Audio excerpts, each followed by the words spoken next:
I see Donald's on. Do we also have Bruce? Hey, Don. You know if Bruce Becker's joining us tonight? I believe so, but he's. Well, if we don't see him pop into the meeting, I know Linda will look for him, but you're going to have to accept on everybody's behalf, okay? Okay. Okay. All right, we're good to go. Okay. Good evening, everyone, and welcome to our City Council regular meeting. Today is September 13th. Unfortunately, Council President will not be able to join us this evening as we proceed with our virtual meetings. Welcome to everybody who is also tuning in with us since we are virtual.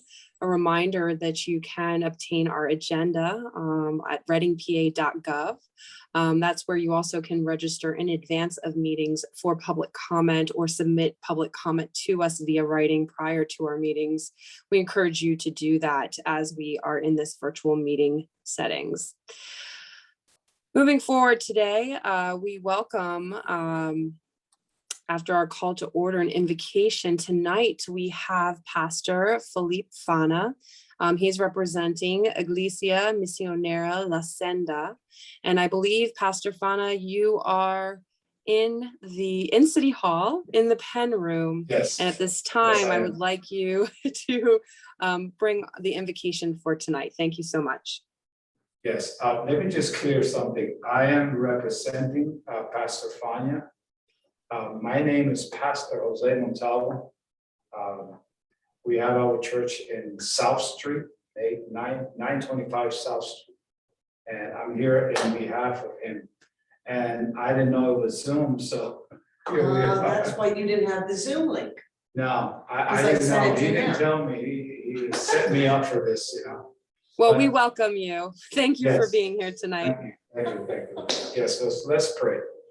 Father God, we thank you for this time and this meeting, which you gather all of us to be part of the wealth and everything that you're doing in Reading.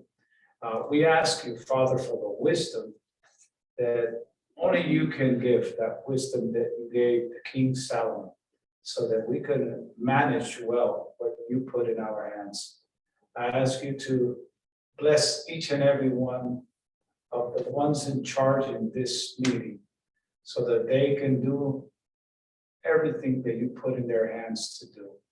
And I thank you in the name of Jesus. Amen. Amen. Thank you very much. Bye-bye. Thank you very much. Please feel free to stay as long as you would like. And at this time, I'm going to ask everybody to stand. Linda, do we have an image of the flag that we can use, or is there one in the room so that we can say the Pledge of Allegiance?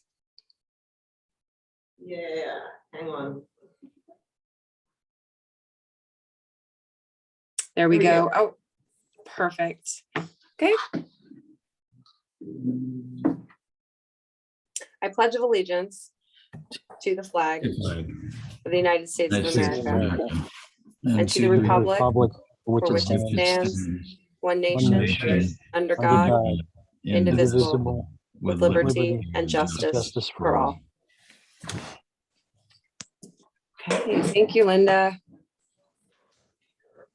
And when you're ready, Linda, we'll take a roll call, please. All right. Mrs. Peter Freitas?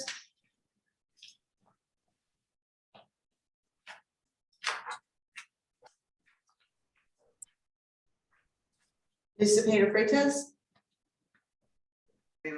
Oh, There you go. I can see her. I'm here. Can you hear me? Yep. Thank you. Ms. Okay. Goodman Hintershitz? Here. Mr. Marmaru? Here. Ms. Reed? Here. Ms. Helmick? Here. Ms. Ventura? Here. Mr. Waltman, President. 6 present, 1 absent. Okay. And it's important to note that we have had executive sessions. There was an executive session conducted after the August 30th Committee of the Whole, and we did conduct an executive session between the Committee of the Whole meeting this evening and the current meeting based on potential litigation that is upcoming. We move on to proclamations and presentations, really one of the highlights of our meetings. And even in a virtual capacity, we always want to acknowledge the individuals and organizations and work of our community that needs to be highlighted. It's our pleasure this evening to present accommodation for Touch is Essential, which is an art installation honoring the essential workers during the pandemic. We did have lead artist Bruce Becker scheduled to accept that presentation. Is Bruce with us this evening? I don't see him on the call. Okay, well, Donald, thank you. Donald Chalk is joining us. He will be able to accept the accommodation representing the 18th Wonder Board, which was an instrumental organization and partner along with Bruce Becker and of course the Reading Public Museum. So at this time, I would like to read the commendation. Whereas Touch is Essential is a public work of art which was inspired by the COVID-19 pandemic, the piece which honors essential workers and reconnects us all through touch was recently unveiled at the Reading Public Museum. And when Touch is Essential was designed, there were two main goals: to honor essential workers and the loss that was created through the pandemic. Loss of jobs, loss of finances, and loss of life itself. But the one loss that had an impact on everyone globally was the loss of touch. Nearly 8 billion people were asked to stay distant from one another. There were no handshakes and no hugs. These hands represent the hands of essential workers that you could not properly shake. Now, forever, they will be here for you to thank in your own way. And symbolizing the common ground we all share, the hands pressed into the clay are representations of humanity. The actual handprints of these who lead the way and help us through this pandemic, the hands of essential workers. The steel is symbolic of the strength and perseverance. The installation bolsters the spirit and the will of all mankind, holding us together and unifying us to move forward. And determined, humanity pursues life for all in the light of a new day, moving us beyond the dark days that caused us to realize that touch is essential. Now, therefore, it is with great pride and honor that on this Monday, September 13th, 2021, the City of Reading City Council calls upon the citizens of Reading to recognize Bruce Becker for his work on this symbolic and inspirational art project, and the Reading Public Museum for providing a venue for its installation. So thank you, Donald, for being here to accept the commendation. For those of you who have not yet seen the art that was unveiled on Labor Day on the grounds of the Reading Public Museum, I encourage you to go. I'm honored that it is in District 1 and that Bruce is from District 1. Donald, at this time, I'd like to invite you to make some brief comments. Yes, thank you, Lucine. Certainly, I think there should be people recognized that were very successful to make this project happen. Would be Terry Reed, Patrick McCoy, Susan Lackey of Bruce Becker, and obviously Dave Tallarico and myself. Very key contributors to this project were Penske, Berkey, and Masano, and everything from logistics to storage to giving places to have this project completed. But certainly it was an honor for me to be a part of that group to make this happen. And if you, as Lucine says, if you've not seen the sculpture, it's a very emotional piece when you look at it.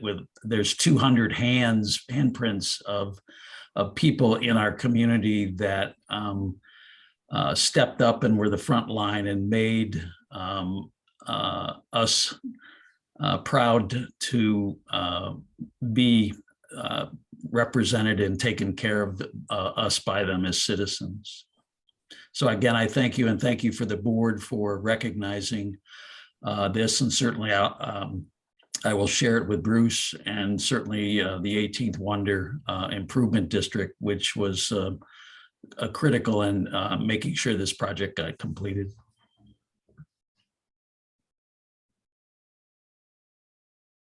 You're on Hussein, you're mute. muted. Thank you, Donald. Council members, any other comments to add? Okay, we appreciate it and we look forward to admiring and placing our hands in so many individuals that were frontline workers. We're honored to participate in this project. Thanks, Donald. Yep, take care. Have a good evening, everyone. Good night. So we move on to public comment, and I believe that we do not have anybody registered at this time, and nobody has sent written comment to be read publicly onto the record. Linda, can you verify that? That's correct. So just a reminder, if you are watching, we encourage you to participate and just remember, even though we're streaming live on Facebook, the comments there are not part of our official meeting. So we encourage you to either submit your comments online via email prior to the meeting or sign up to join us via Zoom for our meetings.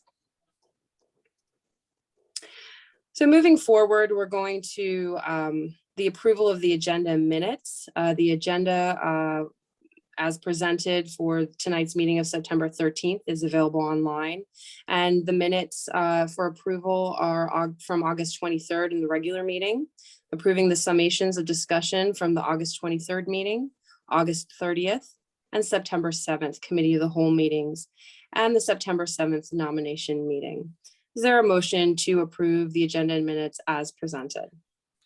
With one correction, Yes. we need to withdraw resolution A from the consent agenda. Yes, the administration has asked us to withdraw resolution A. If there are no objections, then we will move forward with the approval of the agenda and minutes.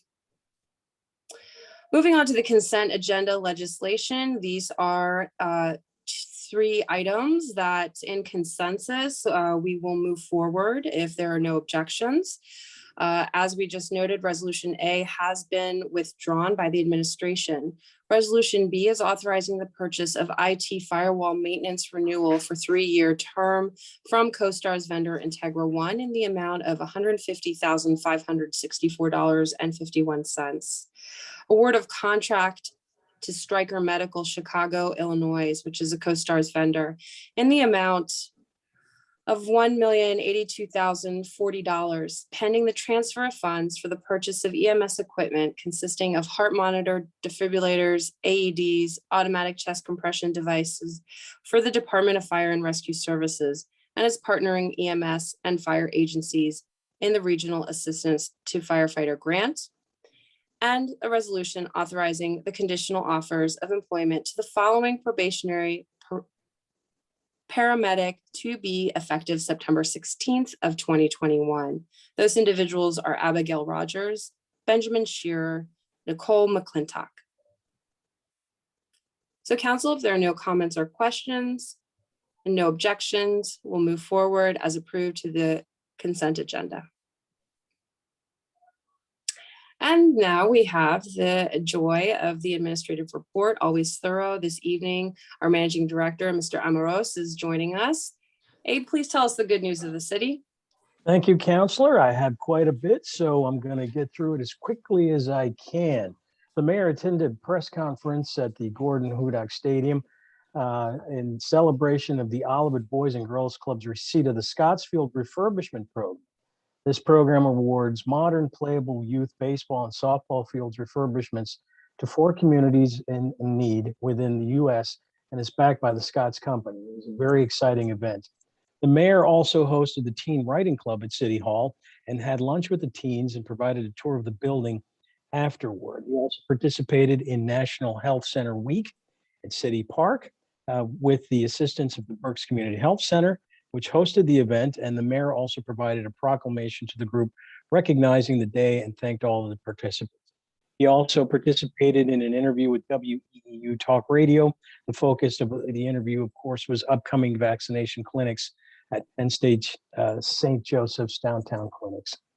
Under community development, the department announced the city's grant award for 3.3 million that we just talked about earlier. And the CD also announced that the city was awarded the State Department of Health's WalkWorks grant of $20,000. This money is going to go towards developing an active transportation plan that addresses street connectivity, sidewalk and trail infrastructure, bicycle infrastructure, and public transit. The department also began working on the Quality of Life program with Hope Rescue Mission volunteers. These volunteers are assisting with trash and weed removal and any additional debris discarded on sidewalks. Public Works also provided volunteers, tools, trash bags, and PPE.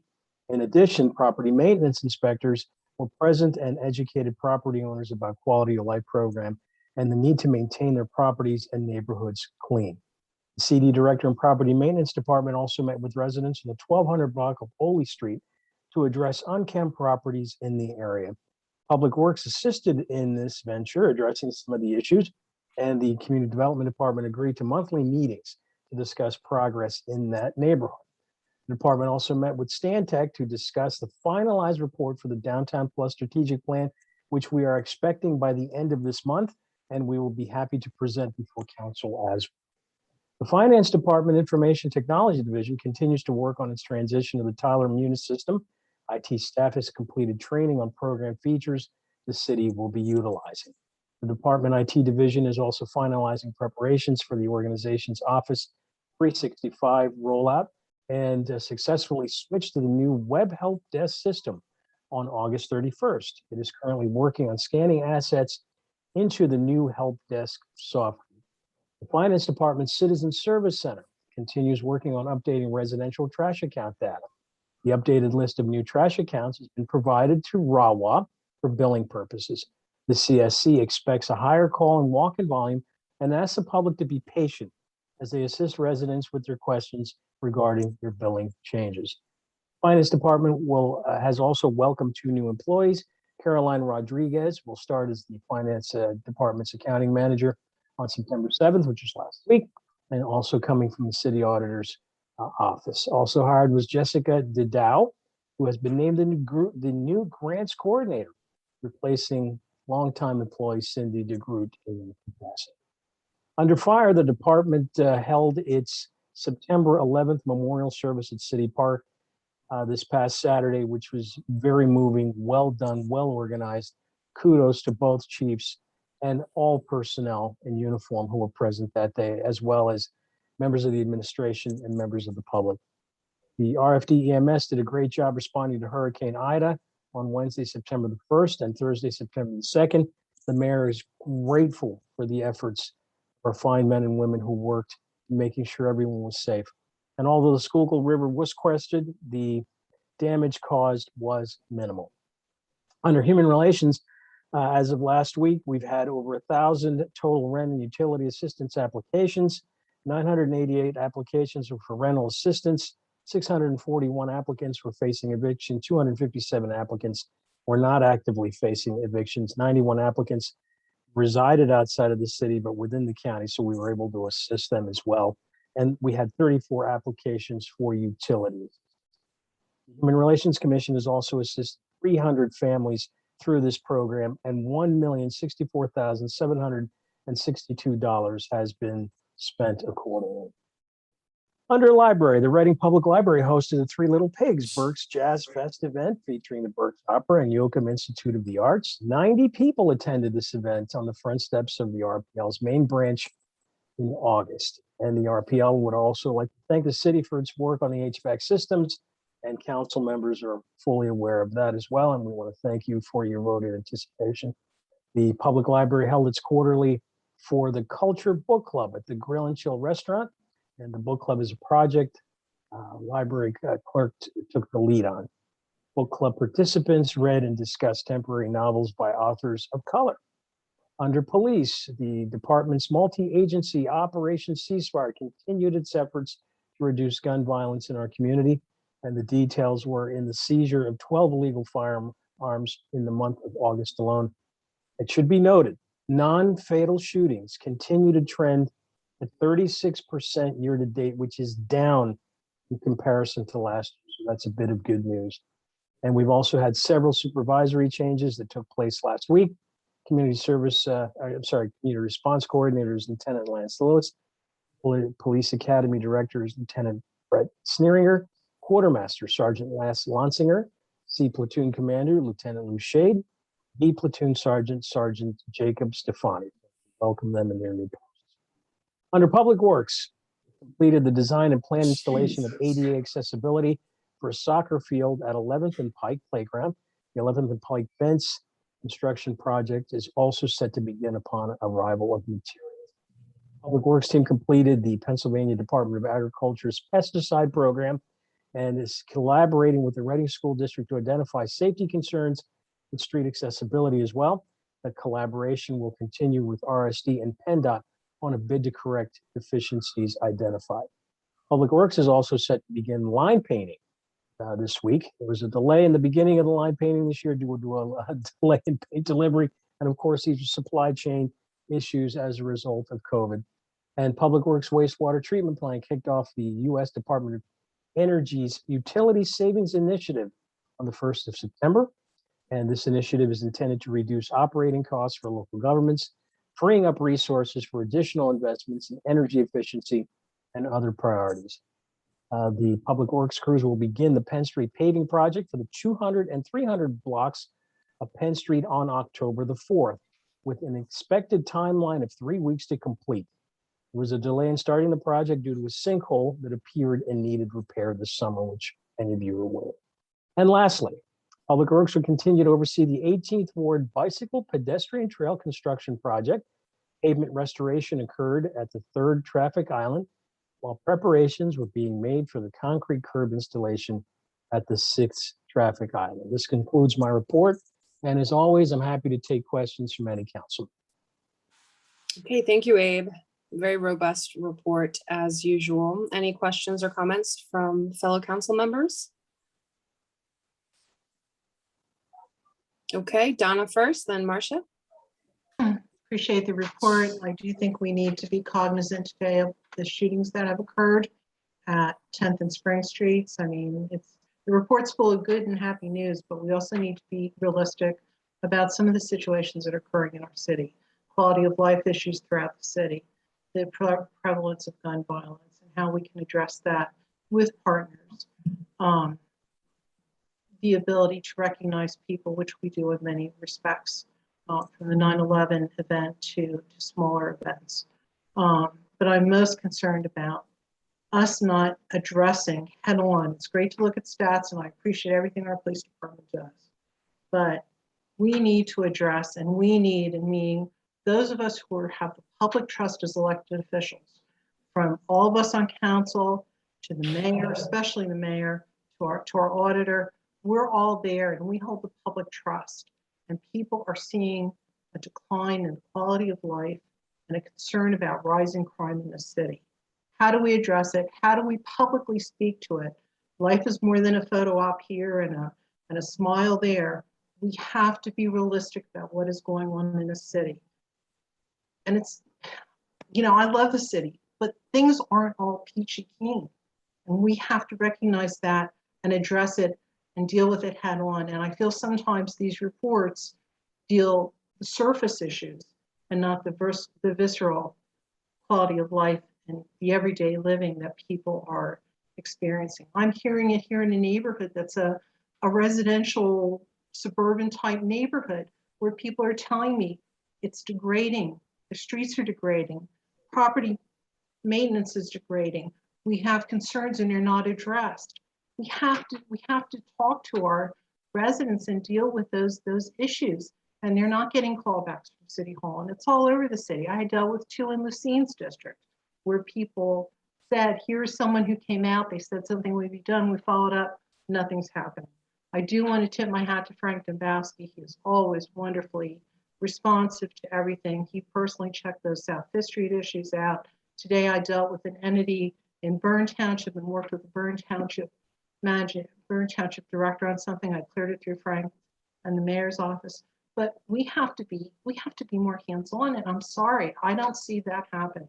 I really don't. And I'm sorry to be pessimistic and Grexy, as we would call in Pennsylvania Dutch, but seriously, guys, we got to face head on the issues that the city is dealing with, from quality of life, non-enforcement, lack of going out there and dealing with things.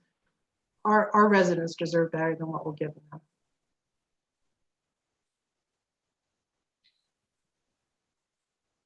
You're on mute, Lucine. You're on mute, Lucine. Thank you. I would have assumed that if you had something to reply, you would have over my muted presence. But Donna, I think what I would recommend is to make a list of everything that you just said, and that's being communicated to us. And each of us should do this and present it to Abe so that he can incorporate some aspects into the administrative report when he's I think preparing. we're ongoing doing that on a daily basis, I've seen. And Thanks. I've copied you and things that people come to me in your district, I've copied you on. And I And let me continue remind to- council members that I don't dispute anything that Donna has just said, but it is a collective effort and all of us have to be on the same team in terms of getting this done.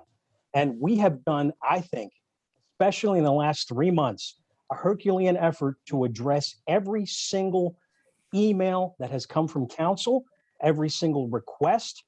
Everything has at least been started. And I think you understand that we've also been hampered by some personnel issues in terms of the number of folks who've been out for whatever reason. Not excuses. These are just legitimate reasons that I wish to bring to everyone's attention. It is not a lack of effort. It is not a lack of caring. And what we present to council members is all factual, and it's not sugarcoating by any means. We do not shy away from the difficult, tough decisions that have to be made on a daily, sometimes hourly basis. What happened today was nothing short of a tragedy. We're still getting reports, and the investigation still continues as to what happened at 10th and Spring. Once we have that, we'll be able to share that with members of council in terms of the specifics, but it has to be an all hands on deck approach, not just the administration, not just members of city council, but we also have to have a call to everyone in every neighborhood, all the community leaders, faith-based organizations, nonprofit organizations, business leaders, county folks as well, because the city is a huge part of the county's success as well. We can't do it all alone, but we are not bashful about tackling the tough issues. These are difficult social issues that affect all of us, not just in the city of Reading, but the Commonwealth of Pennsylvania and the nation. So we have to all team up together and just work collectively to tackle these things on a daily basis. That's all we have, is a daily basis, one day after another. And I think we have made some progress. It's not perfect. We hear the complaints. In fact, we hear the complaints more than anybody here, anybody, because we have the direct ear to the ground on a daily basis, and our phones are ringing off the hook, folks telling us what we did right, what we did wrong, what we can improve upon, and we will continue doing that because I'm an eternal optimist, and I hope that some of you are as well. No matter how difficult these things are, they have solutions, and they're going to take some time and they're going to take resources, but they also have to take a collective political will. So And Donna, we're out on the street too every day, Abe. When we leave our houses, we're out on the street. We walk with our neighborhoods. We're all there. I can tell you the quality of life is horrible for many people. And they're feeling that they're not getting responses. The one I referred to on South Fifth Street, they cited when someone was there, promised a response, never got back. Do we then go to our personnel and follow up and say, why wasn't something happening? Why was this neglected? Those are all parts of the issue. People feel there's no follow through, and individual complaints burgeon into neighborhood complaints. Don, if somebody's not following up, please send me the information so that I can shared that personally with follow everybody. on. I shared Okay. that with everybody. So Donna, I'm going to encourage you directly to contact Abe as he's just offered on issues and let And I him do, follow I up. do. And I thank do. you. Continue to do that. I And will I continue. want to address what Abe was referring to earlier and what has occurred today in our city. Chief Tornelli is actually with us and has joined us now just to make a brief comment. And I'd like to give him the opportunity to do that. Chief? Thank you, Lucine. Yeah, we're in the very early stages of the investigation into the incident today. And I'd just like to point out that, we see it as it's a tragic event. We don't like seeing these things happen in our city, but I would like to clarify the fact that our crime rates across the board are down, contrary to what the counselor just said when she cited that there's rising crime rates. They're not. Our crime rates are going down. We're trying to address the quality of life issues as we can, as they're brought to our attention, but our focus is on that violent crime. Our focus is on trying to decrease the violent crime or to deal with incidents like we had this weekend. We had a rash of overdoses. Within 24 hours of identifying that those incidents were happening, our investigators were able to obtain a search warrant, raid a garage that was related to all those overdoses, and make arrests and put a stop to that. So we're focusing on the real issues that affect public safety, which is our mission. And we get to the quality of life things. I know we've been putting in extra work on Penn Street to deal with the quality of life problems there that have been brought to our attention. So those things are being addressed. But I just wanted to clarify, overall, and it's not window dressing, crime is down throughout the city, which is, I think, very impressive for our personnel and what they're doing when we see crime rising drastically throughout the country, that we're not only able to hold the line, but we're decreasing that crime rate. So there is no rising crime in the city. We've seen an uptick in shootings here like we do here and there. We're addressing them. I also like to point out that we are making numerous arrests in these incidents as well. So I just wanted to clarify those points, and we're on top of things. Thank you, Chief. Okay, Marcia, go ahead. And just as a follow-up to the good conversation that's going on, I believe when we look at our strategic planning session, when we vote for a budget, we vote for a budget that supports services strategically addressed. So I think some of the issues and concerns may need to be addressed there so we can know what the plan of action is, how we best communicate and work together, because these are enormous problems with really changing demographics, a lot of people moving in and out of the city. I noticed that in my neighborhood, people that I've never seen before coming in and out from various localities.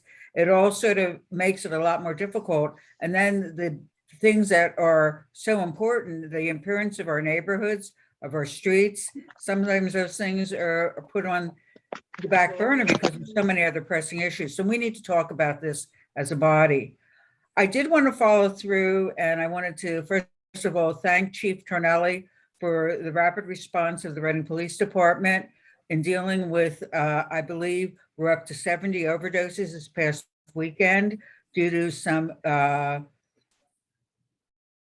this is hard for me, fentanyl laced drugs. And when I say that, why it's hard is that we're innocent lives of people who were given toxic substances. And I believe that when you see this type of prevalence, and it wasn't just affecting Reading, it affected the whole county, that you need to say, where are these supplies coming from? And who are the people that are really being terrorists to our community by lacing these items? And whatever we can do, and I'm glad the arrests were made, that we can make sure that those people that are held responsible. But the other part of it, and this is not necessarily just to the managing director, but to the whole community, is if you see anyone that appears to be ill, that you know that they might be using, please call 911 right away. Get them over to the hospital. You may be able to save a life. If you have naloxone in your home, use that, but absolutely call 911, which is, again, going to reflect back on the city, because we're going to have to be using more of our resources because we have these unconscionable people out here that are poisoning people with these substances. So whatever we can do to come up with a plan to be able to help those people that have been affected, but also doing what we need to do to prevent it. And I know we'll take our concerted efforts to be able to make that happen. I don't know whether you have any other comments, Chief Tornelli, but I really appreciate the work that you folks have been able to do. No, thank you for that. And as soon as we identified that this was occurring over the weekend, it became our priority. And we made some additional arrests and seizures this afternoon too, that we'll be releasing information on later this evening. Okay, thank you. And Marcia, thank you for your empathy, and for addressing the needs for our community. Council, any other direct questions or comments for the administrative report that was given by Abe this evening? Okay, thank you very much. Thank you to Chief who tuned in. Next, we're going to move on to the report from the Office of the Auditor. This evening, we have our auditor, Maria Rodriguez, joining us with a short but important report. So Maria, please inform us. Thank you, Lucy. Thank you, everyone. Good evening, everyone. The first item on my report tonight is the revenue that the city received for the user fees. As of June 30, 2021, additional $19,000 has been allocated to the budget for the user fees line item. Although this allocation initiated budget increase from $3 million to $3,019,000. As of July 31st, 2021, the city recorded about 1.9 million or 64% in revenue for user fees. As I reported on my previous report on August 9, 2021, if this revenue continue this trend for the rest of this year, it could be expected that this revenue line item will exceed its budget target. The second line item is the business privilege license as of August 31st, 2021. For the current year, the city budgeted $280,000 for business privilege tax, and as of August 31st, 2021, $241,964.34 has been recorded for revenue in this line item. For emission tax, as we know, due to the pandemic, not much revenue has been received.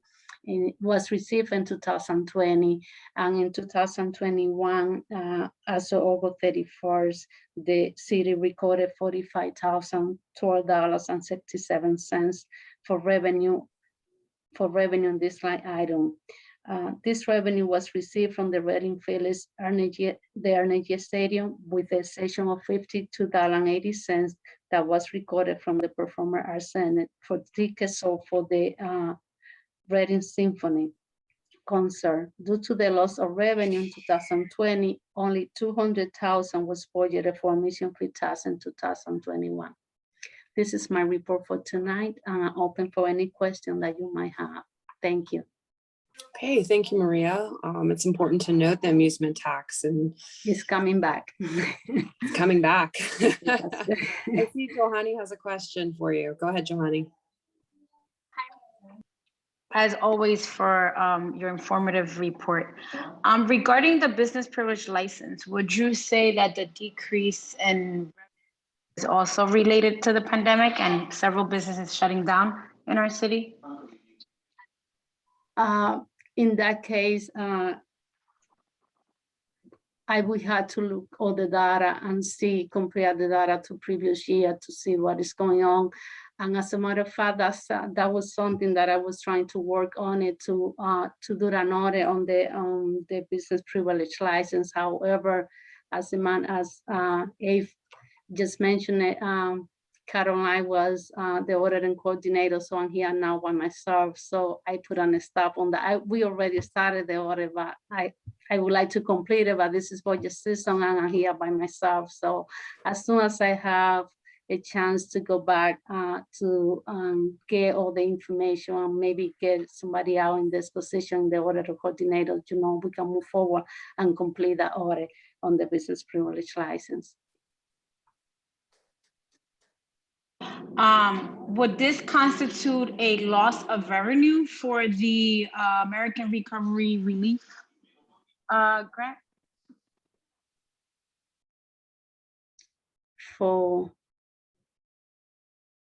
Yes. That would count for lost revenue. Johanny, do you want to just restate your question so clearly for the public and for Maria? Absolutely. So this question, I believe, is more for the administration than it is Maria, but as a result of the decreased revenue loss, would this constitute as revenue loss as required by the American Recovery Relief grant? Would that be a justifiable revenue loss? Well, I would say that we had to look into the data and look last year as well to see how much was lost last year, how much was supposed to the city to receive in regard to how many business paying for business privilege license, and then we go from there. for me as an auditor right now, I cannot give you concrete numbers. I had to look for the data and analyze the data, and then I will get back to you on that. Thank you so much. Okay, thank you, Johanny. Any other questions for Maria? Okay, thank you, Maria. We wish you luck, and Thank you. hopefully, if you're open to bringing another person in, we hope that you get some support moving into the budget season. I hope so too. Thank you. Okay, you're welcome. Okay, with that, we're going to move on to ordinances for final passage. This evening, we have two ordinances. Bill A 63-2021 is authorizing a referendum question on the 2022 primary election ballot. That question is, shall section 907 of the Reading Home Rule Charter be eliminated as it is in violation of state statute 53 PA CS 2962B, which does not allow a charter to place taxation limitations on the governing body apart from State Act 511. This is a housekeeping measure. And if other council members would like to add any information, you may at this time. So moved. Okay, there's a motion. Is there a second? Second. Okay. Any comments, council members? It's pretty self-explanatory. Okay, Linda, can you call for the roll, please?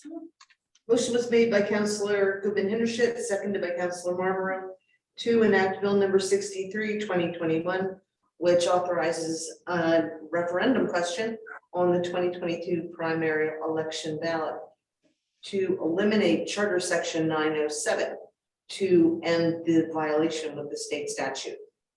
Ms. Cepeda Freitas, Yes. Ms. Goodman Hintershits, Yes. Mr. Marlborough, Yes. Ms. Reed, Yes. Ms. Helnick, Yes. Ms. Ventura, Yes. 6 yeas, no nays. Okay, next is Bill B 64-2021. This is authorizing the transfer of $32,000 in grant funding from the PA EMS Provider Foundation Highmark into the grants and gifts line of the agency fund budget for the replacement and purchase of stair chairs for the department's ambulances. This was introduced at the August 23rd regular meeting. Is there a motion? So moved. So moved. It's moved and seconded. Again, this is a fulfillment of the grant. Any other comments or questions by council? Linda, can we have a roll call, please? Motion was made by Councilor Marlborough, seconded by Councilor Cepeda Freitas to enact Bill number 64, 2021, which authorizes a transfer for the purchase of stair chairs for EMS. Ms. Goodman Hintershits, Yes. Mr. Marlborough, Yes. Ms. Reed, Yes. Ms. Helmut, Yes. Ms. Ventura, Yes. Ms. Cepeda Freitas, Yes. 6 yeas, no nays. Okay, moving on to introduction of new ordinances. We have quite a few this evening. I'm going to ask Councilor Goodman Hinterschnitz, if she doesn't mind, to read them onto record. Yes, I will. Bill number 65, authorizing the transfer of $45,000 within the 2021 Department of Public Works Utilities Division budget from 55-07-48-4216 contracted services to 57-07-48-4101 power and light to cover storm-related electrical costs for the rest of the year. Bill number 96, vacating and removing from the topographical survey of the city a portion of the city right-of-way for State Route 3422, known as Penn Street, and authorizing the execution of a deed transferring the vacated properties to the right-of-way of Penn Street to Reading Area Community College. C, authorizing a budget transfer for legal services rendered to the Charter Board in the amount of $30,000 from Law Special Counsel Legal Services.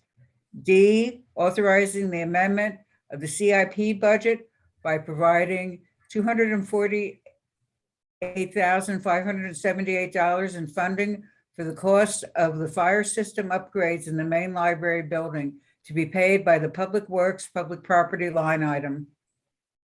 E, authorizing the transfer of $1,033,992.26 within the agency fund from the contracted services to grants and gifts for the purchase of EMS equipment using $983,672,073 in FEMA grant funding.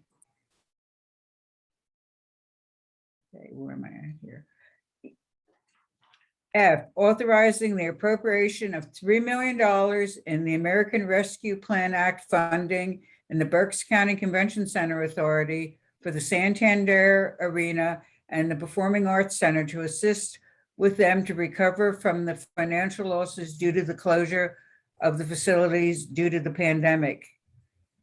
G, authorizing the amendment of the CIP budget to transfer funds in the amount of $46,425 to cover the cost of the Third and Spruce Gym HVAC. And H, increasing the base salary of the Deputy Chief of Police, Javier Ortiz, to $101,574.04 per annum. That concludes the introduction of new ordinances. Thank you, Marcia. I encourage everybody to tune in the next several meetings. We'll be discussing those new ordinances, as well as a follow-up from our committee of the whole meeting in which we did talk about some of those areas. And we move forward to our resolutions this evening. If nobody objects, I would like to put the resolutions together and present them to you. In appointing Jerry Jones to the Blighted Property Review Committee and appointing Rebecca Noviello to the Environmental Advisory Committee. Is there a motion, please? So moved. Second. Okay, any comments on these individuals who have been appointed to join us? You're getting some very people that are concerned with what goes on in the city. And we're getting some good people right now. Thank you, Strat. That's excellent. Linda, can we have a roll call, please? Motion was made by Councilor Marmer, seconded by Councilor Cepeda Freitas to adopt resolutions 87 and 88, 2021, which make appointments to committees and councils. Mr. Marmer, Yes, Ms. Reed, Yes. Ms. Sahelnick, Yes. Ms. Ventura, Yes. Ms. Cepeda Freitas, Yes. Ms. Goodman Hintershitz. Yes. 6 yeas, no nays. Okay, so that concludes the business for tonight's regular meeting. We now have the option to present as council public comment on general matters. Council members, would anyone like to comment this evening?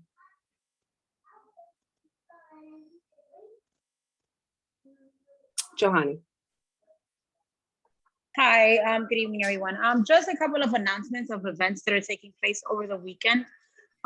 Saturday, September 18th, the South of Penn is having their neighborhood cleanup at Riverfront Park. Also, like that is beginning, I believe, at 11 a.m. And then Sunday, September 19th, there is a Berks Cultural Diversity Festival taking place at City Park from 1 to 5. And that is initiated by an organization called Bring the Change, but it's a collaborative effort amongst a lot of community partners, such as the Hispano, the Dominican Association, the NAACP, Christ in Communion, I think is the other organization. There's an array of collaborators that are putting this event together, and the theme is humanity. So if you're looking for something to do, come check out, participate, volunteer in these events over the weekend.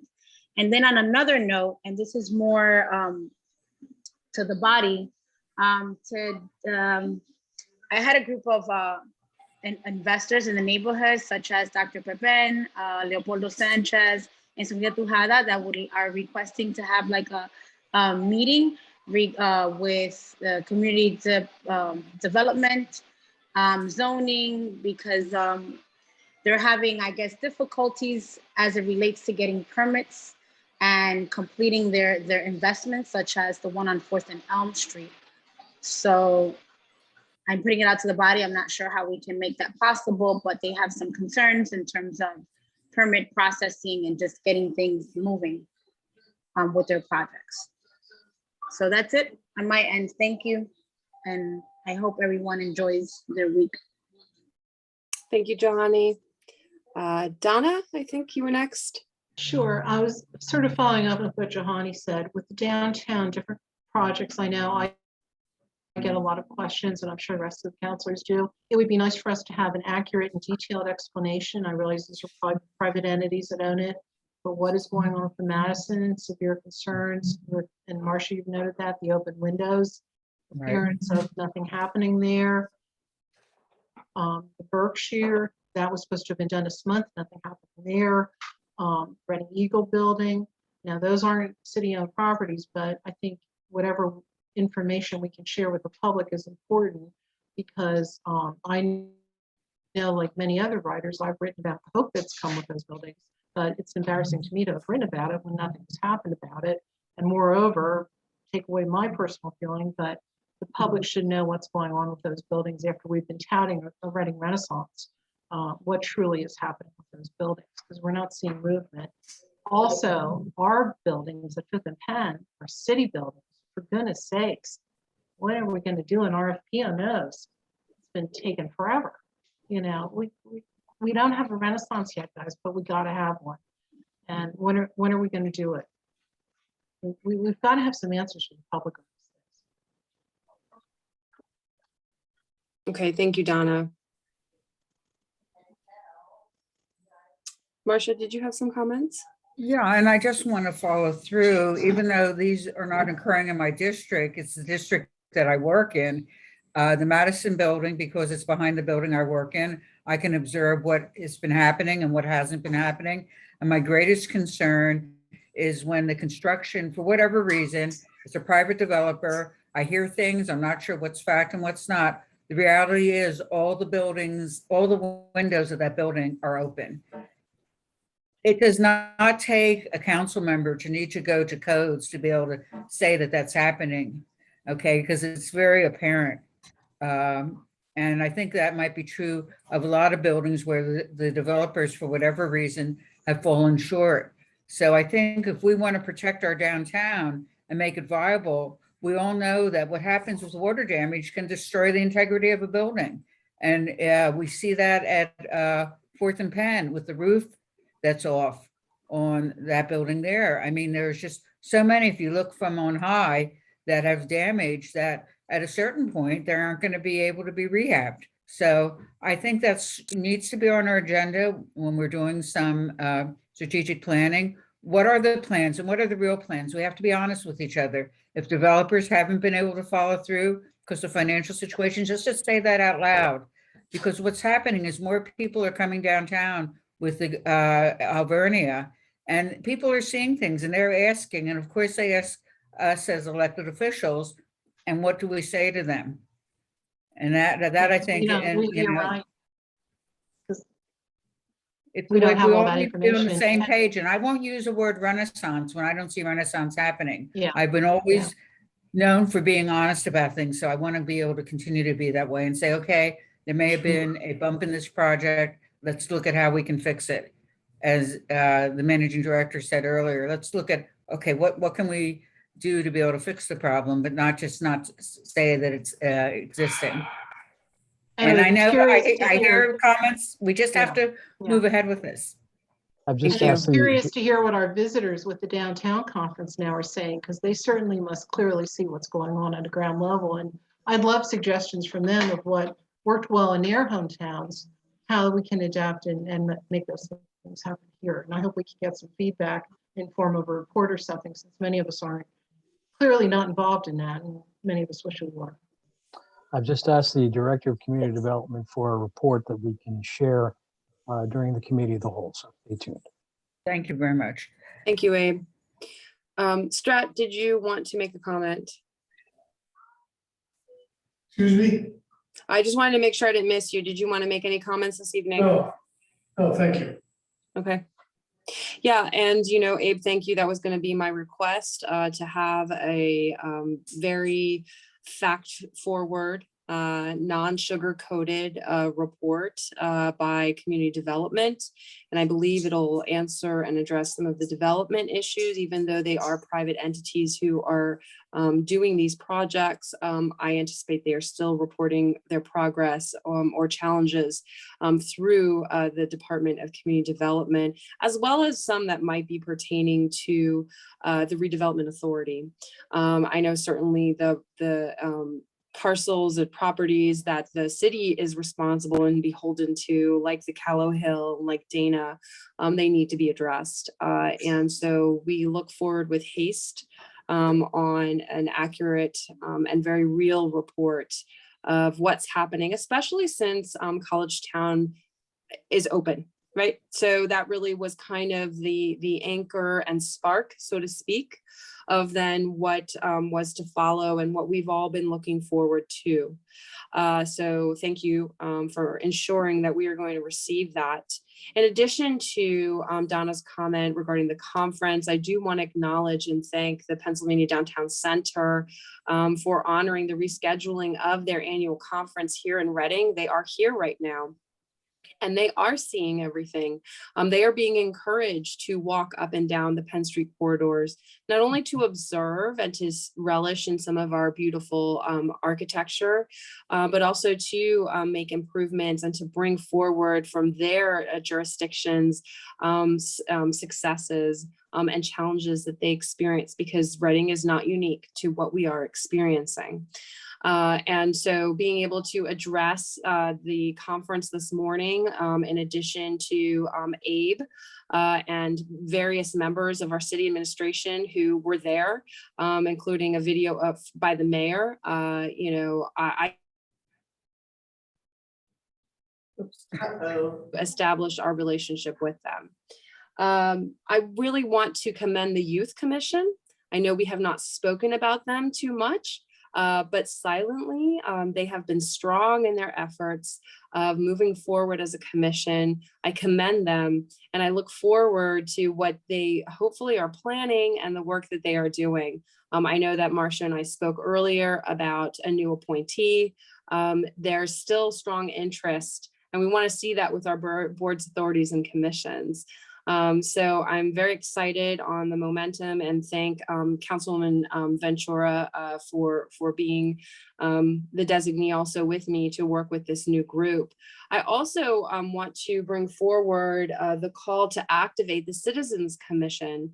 I know, and earlier I had the chance to speak with Marcia on the interest by her and Councilwoman Cepeda Freitas to activate this committee. And I think this would be a great time.